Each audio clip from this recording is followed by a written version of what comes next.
UPSC IAS के सभी अभ्यर्थी कृपया ध्यान दें। अगर आप इस बात को लेकर अटके हुए या अनिश्चित महसूस कर रहे हैं कि सिविल सेवा परीक्षा की सर्वोत्तम तैयारी किस प्रकार की जाए, तो चिंता ना करें। हमारे वरिष्ठ एवं अनुभवी शिक्षक आपकी सहायता के लिए यहां उपलब्ध हैं।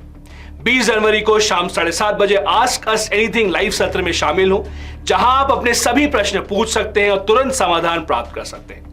अपने डाउट को आईएएस के अपने सपने के बीच में ना आने दें। हमारे यूट्यूब चैनल को भी सब्सक्राइब करें और सफलता की ओर पहला कदम बढ़ाएं। तो होगी मुलाकात 20 जनवरी को लाइव सत्र में। नमस्कार, Byju's exam prep IAS Hindi platform पर आपका स्वागत है। दोस्तों, आज हम लोग 19 जनवरी 2023 के दैनिक क्विज की चर्चा करेंगे, जो कि आपके आगामी संघ लोक सेवा आयोग की प्रारंभिक परीक्षा के दृष्टिकोण से लाभदायक सिद्ध हो सकता है। तो आइए पहले प्रश्न की ओर चलते हैं। कौन से कथन सही हैं? पहला कथन है, शिक्षा रिपोर्ट की वार्षिक स्थिति मानव संसाधन विकास मंत्रालय द्वारा प्रकाशित की जाती है। दोस्तों, यह कथन असत्य हो जाता है, क्योंकि यहाँ पर आप देख सकते हैं जो ASER, इसे कहते हैं annual status of education report, यानी यह शिक्षा की वार्षिक स्थिति रिपोर्ट है, जो कि 17वीं रिपोर्ट जारी की गई है। यह सर्वेक्षण गैर सरकारी संगठन प्रथम फाउंडेशन करता है, न कि मानव संसाधन विकास मंत्रालय। दूसरा कथन है, 17वीं ASER रिपोर्ट के अनुसार 6 से 14 वर्ष की आयु में नामांकन रिकॉर्ड उच्च स्तर पर है। दोस्तों, यह कथन एकदम सत्य है, क्योंकि दोस्तों 6 से 14 वर्ष के आयु वर्ग के लिए ऑल इंडिया एडमिशन 97.2% था पहले, जबकि 2022 में यह बढ़कर 98.4% हो गया। तो यह उच्च रिकॉर्ड स्तर है अभी तक का। तो ऐसे में दूसरा कथन सत्य हो जाता है। तो यहाँ पर क्या होगा? उत्तर केवल 2 सही होगा। इससे संबंधित द इंडियन एक्सप्रेस में आई हुई खबर है। तो यहाँ पर आप लोग देख सकते हैं कि enrolment in 6 to 14 age group at record high, यानी 98.4% children now enrolled in school up from 97.2% in 2018। यानी 18 की तुलना में देखा जाए तो 2022 में 98.4% नामांकन हुआ। और दोस्तों, यह जो 17वीं ASER रिपोर्ट है, यह 616 जिलों के 7 लाख बच्चों को इसमें शामिल किया गया था। यहाँ पर ये वाला पॉइंट भी आप लोग देख सकते हैं कि रिपोर्ट में कहा गया है कि 2018 में दाखिला लेने वाले कुल बच्चों में 65.6% सरकारी स्कूलों में गए थे, जिनकी हिस्सेदारी 2022 में बढ़कर 72.9% हो गई है। दोस्तों, यह साल 2014 में यह आंकड़ा 64.9% का था। तो दोस्तों, यहाँ पर इस तरह से आप देख सकते हैं कि सर्वेक्षण में 28 राज्यों को शामिल किया गया। इनमें से गुजरात के बच्चों में अंग्रेजी का साधारण वाक्य भी पढ़ने की क्षमता में सबसे ज्यादा गिरावट आई है। गुजरात में 2018 में 73.2% बच्चे अंग्रेजी का सामान्य वाक्य पढ़ पाते थे, मगर 2022 में ऐसे बच्चे केवल 52.4% रहे हैं। यानी कहीं न कहीं देखा जाए तो कोविड-19 का प्रभाव इन बच्चों पर पड़ा है। अब बढ़ते हैं दूसरे महत्वपूर्ण प्रश्न की ओर। निम्नलिखित कथनों में से कौन सा से सही है? पहला कथन है, पेरिस अभिसमय के तहत पहला ग्लोबल स्टॉक टेक UNFCCC के पक्षकारों के 28वें सत्र के दौरान किया जाएगा। दोस्तों, यह कथन एकदम सत्य है। ग्लोबल स्टॉक टेक, जिसे GST कहेंगे, तो यह GST देशों द्वारा किए गए जलवायु परिवर्तन कार्रवाई के प्रभाव की प्रस्तावित 5 साल की समीक्षा का संदर्भ देता है।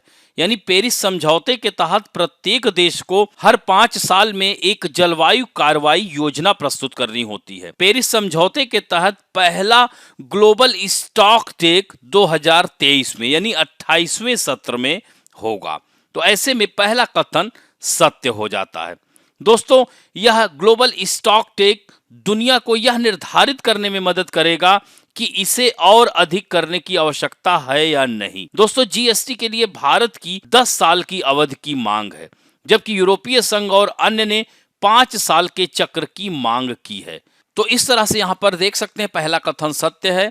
दूसरा है यूएनएफसीसीसी के पक्षकारों का 28वां सत्र मिस्र में आयोजित किया जाएगा। दोस्तों यह कथन असत्य हो जाता है क्योंकि यह कोप 27 का था जो मिस्र में आयोजित किया गया था। कोप 28 यूनाइटेड अरब अमीरात में आयोजित किया जाएगा।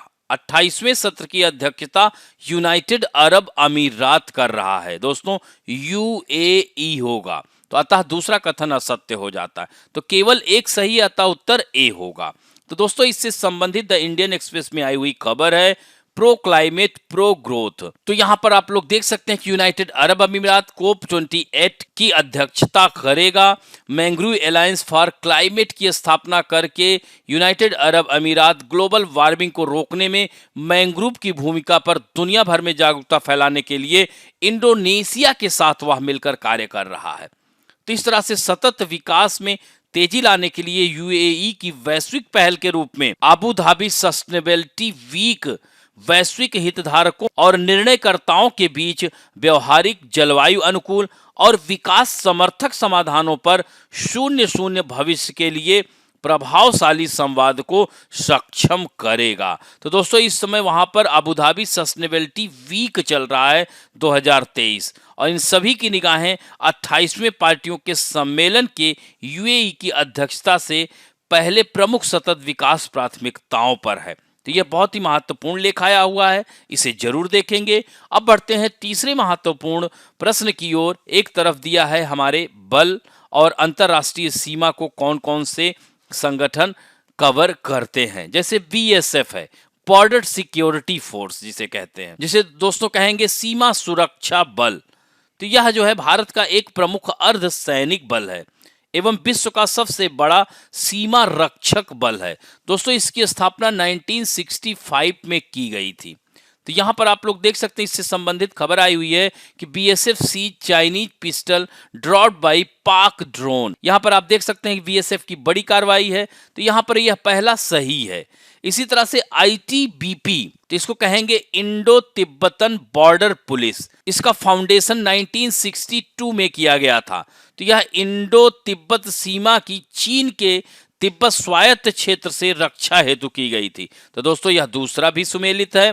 तीसरा है असम राइफल बांग्लादेश। यहां पर यह गलत हो जाता है। दोस्तों असम राइफल यह पूर्वोत्तर क्षेत्र की आंतरिक सुरक्षा और इंडिया म्यांमार, ये ध्यान रखेंगे, भारत और म्यांमार के बीच में, तो ऐसे में तीसरा गलत हो जाता है। चौथा है एसएसबी, इसे कहेंगे सशस्त्र सीमा बल। यह जो है भूटान और नेपाल की सीमा पर यह सुरक्षा करता है हम लोगों की। तो इस तरह से पहला, दूसरा और चौथा, यानी इसमें केवल 3 ऐसे कथन हैं जो सही सुमेलित हैं, अतः उत्तर सी होगा।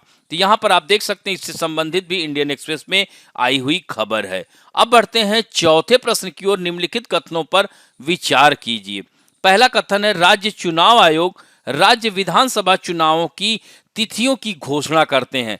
दोस्तों यह कथन गलत हो जाता है क्योंकि यह राज्यों के विधानसभा चुनाव की घोषणा निर्वाचन आयोग करता है, भारत का चुनाव आयोग करता है, जो कि आर्टिकल 324 में है। दोस्तों राज्य चुनाव आयोग की अगर हम लोग बात करें तो 73वें संविधान संशोधन के तहत अनुच्छेद 243 के, जिसमें पंचायती राज संस्थाओं तथा अनुच्छेद 243 ZA यह शहरी स्थानीय शासन संस्थाओं के चुनाव कराने हेतु राज्य निर्वाचन आयोग का गठन किया गया था। तो ऐसे में पहला कथन असत्य हो जाता है। दोस्तों राज्य निर्वाचन आयोग का कार्य होता है राज्य के पंचायतों एवं नगर पालिकाओं के चुनाव के लिए मतदाता सूचियों को तैयार करना, और दोस्तों राज्यों की पंचायतों और नगर पालिकाओं के लिए यह निर्वाचन करवाता है। तो ऐसे में यह पहला कथन असत्य हो जाता है। दूसरा है चुनाव की तिथि घोषित होने के दिन से आदर्श आचार संहिता लागू हो जाती है। दोस्तों यह एकदम सत्य है कथन। तो ऐसे में केवल 2 सही होगा, अतः उत्तर बी होगा। तो दोस्तों यहां पर आप लोग देख सकते हैं द हिंदू में आई हुई खबर है कि 2023 के शुरुआत में ही 3 उत्तर पूर्व राज्यों में चुनाव कराए जाएंगे, जिसमें त्रिपुरा में 16 फरवरी को इलेक्शन होगा, मेघालय और नागालैंड में 27 फरवरी को इलेक्शन होगा। इस तरह से इन तीनों राज्यों का चुनाव का जो परिणाम है वह 2 मार्च को आएगा। इसके साथ साथ 2023 में और कई राज्यों में चुनाव होने हैं। तो इस तरह से 2023 काफी निर्णायक सिद्ध होगा 2024 के इलेक्शन के लिए। तो यहाँ पर आप देख सकते हैं कि इन चुनाव की घोषणा निर्वाचन आयोग करता है, ना कि राज्य निर्वाचन आयोग। अब बढ़ते हैं 5वें प्रश्न की ओर। 2016 में आया हुआ प्रश्न है, विजयनगर के शासक कृष्णदेव की कराधान व्यवस्था से संबंधित निम्नलिखित कथनों पर विचार कीजिए। पहला कथन है, भूमि की गुणवत्ता के आधार पर भू राजस्व की दर नियत होती थी। दोस्तों यह कथन एकदम सत्य है। विजयनगर शासकों ने दमनकारी कराधान नीति का पालन किया। साम्राज्य की समृद्धि को उनके कराधान सिद्धांतों के माध्यम से समझाया जा सकता है। विजयनगर साम्राज्य की अवधि के दौरान भूमि कर राजस्व का प्रमुख स्रोत था। कृष्णदेव राय के शासन के दौरान भूमि की गुणवत्ता के आधार पर दर 1/3 और 1/6 के बीच तय की जाती थी। दूसरा है, कारखानों के निजी स्वामी एक औद्योगिक कर देते थे। दोस्तों यह भी कथन एकदम सत्य है। भूमि कर के अलावा व्यापार के निर्मित लेखों पर लेवी, कर्तव्यों और सीमा शुल्क से युक्त वाणिज्यिक कर भी लगाए गए थे। कार्यशालाओं के निजी मालिकों ने भी एक उद्योग कर का भी भुगतान किया था। तो ऐसे में दूसरा कथन भी सत्य हो जाता है। तो उत्तर सी होगा। अब बढ़ते हैं आज के फैक्ट ऑफ द डे में। हम बात करेंगे केन बेतवा लिंक परियोजना की। दोस्तों, 3rd meeting of steering committee of Ken Betwa link project. तो यहाँ पर आप देख सकते हैं यह केन नदी है, पन्ना टाइगर रिजर्व यहाँ से है, और यहाँ पर देख सकते हैं यह बेतवा रिवर है। तो यह दोनों जो है यमुना नदी में मिलती हैं जाकर के। तो दोस्तों यहाँ पर आप देख सकते हैं कि केन बेतवा नदी जोड़ो परियोजना कार्यान्वयन की दिशा में कदम बढ़ाते हुए मध्य प्रदेश और उत्तर प्रदेश की सरकार ने 3 वन्य जीव अभ्यारण्य को प्रोजेक्ट टाइगर कार्यक्रम के दायरे में लाने की मंजूरी प्रदान कर दी है। तो इसमें यहाँ पर देख सकते हैं कि 2 वाइल्ड लाइफ सेंचुरी, जिसमें आप देख सकते हैं Nauradehi wildlife sanctuary and Rani Durgavati wildlife sanctuary, यह मध्य प्रदेश का है, और रानीपुर वाइल्ड लाइफ सेंचुरी यह उत्तर प्रदेश का है। तो इसमें यह देख सकते हैं कि 3 वन्य जीव अभ्यारण्य को प्रोजेक्ट टाइगर कार्यक्रम के अंतर्गत जोड़ा गया है। इससे पन्ना बाघ अभ्यारण्य की क्षमता में बढ़ोतरी भी होगी, और ये कहाँ है, यहाँ पर है। तो दोस्तों केन बेतवा नदी जोड़ो परियोजना के कारण पन्ना बांध अभ्यारण्य में वन्य जीवों पर पड़ने वाले प्रभाव से निपटने के लिए एक विस्तृत कार्य योजना तैयार की गई है। भारतीय वन्य जीव संस्थान द्वारा विस्तृत अध्ययन के बाद तैयार ताजा रिपोर्ट में इस कार्य योजना को लागू करने के लिए विशेष उद्देश्य कंपनी गठित करने का सुझाव दिया गया था। इस विशेष उद्देश्य कंपनी को ग्रेटर पन्ना लैंडस्केप काउंसिल का नाम दिया गया है। तो इस तरह से यहाँ पर आप देख सकते हैं यह महत्वपूर्ण खबर रही। अब थोड़ा सा जान लीजिए केन बेतवा लिंक परियोजना क्या है। तो यह केन नदी और बेतवा नदी को आपस में जोड़ने की एक परियोजना है। इस परियोजना का मुख्य उद्देश्य मध्य प्रदेश और उत्तर प्रदेश के सूखाग्रस्त बुंदेलखंड क्षेत्र में सुविधाएं उपलब्ध कराना है, और यह परियोजना के द्वारा मध्य प्रदेश की केन नदी के अधिशेष जल को बेतवा नदी में स्थानांतरित करके बुंदेलखंड के सूखाग्रस्त क्षेत्रों तक पहुंचाना है। नदियों को आपस में जोड़ने की परियोजना है। दोस्तों यह परियोजना मध्य प्रदेश एवं उत्तर प्रदेश के कई जिलों जैसे छतरपुर, पन्ना, टीकमगढ़, ललितपुर, उत्तर प्रदेश के झांसी, बांदा, यहाँ पर आप देख सकते हैं यह बांदा है, महोबा है, झांसी है, ये सब उत्तर प्रदेश के जिले हैं, आदि जिलों में यह फैली हुई है परियोजना। दोस्तों इस परियोजना में 2 किलोमीटर चौड़ी 77 मीटर लंबा एक दौधन बांध का निर्माण, साथ ही 230 किलोमीटर की नहर का निर्माण कार्य भी शामिल है। तो इस तरह से यहाँ पर देख सकते हैं यह बेतवा नदी और यह केन नदी। तो बेतवा नदी यहाँ पर देख सकते हैं कि राजघाट माता टीला बांध बेतवा नदी पर है, और केन नदी पर पन्ना टाइगर रिजर्व है। दोस्तों केन नदी उत्तर प्रदेश की, ये देख सकते हैं ना बांदा, तो बांदा में यह जाकर के यमुना नदी से मिल जाती है। इसी तरह से बेतवा जो है हमीरपुर में जाकर के यह यमुना नदी से मिल जाती है। तो यह भी पॉइंट ध्यान रखेंगे दोस्तों। और केन बेतवा बेहतर जल उपलब्धता के लिए संपूर्ण देश में योजनाबद्ध 30 नदी अंतर संबंध परियोजनाओं में से एक है। और दोस्तों यह केन बेतवा लिंक परियोजना से जुड़ने से यह लाभ होगा कि सूखाग्रस्त क्षेत्रों में कमी आएगी, किसानों की आय बढ़ेगी और कई इससे जो है लाभ मिलेगा। दोस्तों आज के लिए आप लोगों के लिए पहला प्रश्न है कि कावेरी जल विवाद किन किन राज्यों के मध्य है। दूसरा महत्वपूर्ण प्रश्न है कि राज्य निर्वाचन आयुक्त की नियुक्ति किसके द्वारा की जाती है। तो इस तरह से इन दोनों प्रश्नों के उत्तर आप लोग जरूर दीजिएगा।